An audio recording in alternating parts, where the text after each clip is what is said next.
দর্শক, আজকে মিশন আলীর গুহা।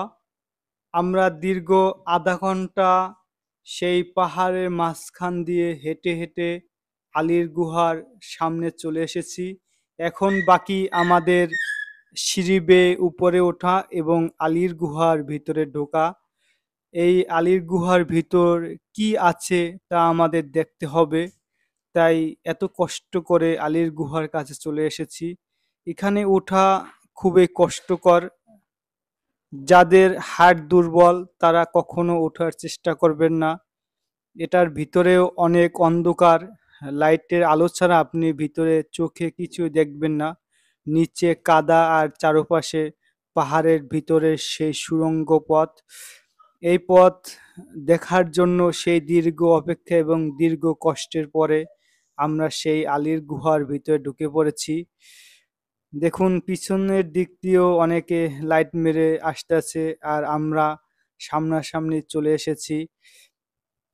আমি সবার আগে একটু ঢুকে গিয়েছিলাম, তারপরে ভয় পেয়ে আবার পিছনে চলে এসেছি। দেখুন সামনে আগাতে চাচ্ছে না, কারণ ভিতরে কি আছে না আছে এটা সব কেউই জানে না। আমরা নতুন এখানে আসছি। অনেকেই ঢুকছিল ভিতরে, আবার এসে বলে ভিতরে খুবই ভয়ঙ্কর। ভয় আমরা আজকে জয় করব ইনশাল্লাহ। আর সেই আলীর গুহার শেষ প্রান্তে আমরা ঢুকে যাব এবং দেখে আসব কি আছে সেই আলীর গুহার শেষ প্রান্তে।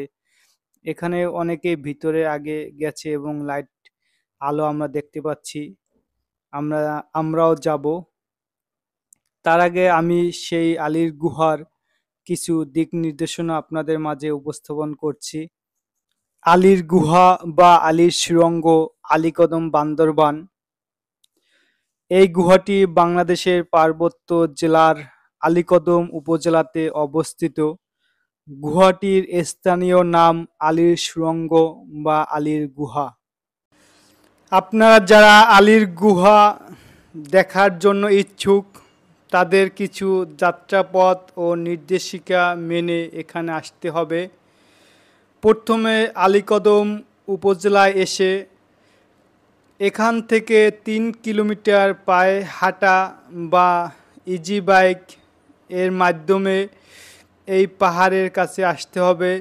সেখান থেকে ঝিরির পথ মাঝখান দিয়ে যে রাস্তা রয়েছে সেই রাস্তার ভিতর দিয়ে হেঁটে হেঁটে আলীর গুহার সামনে আপনাদের আসতে হবে এবং এই আলীর গুহার কাছে এসে আপনার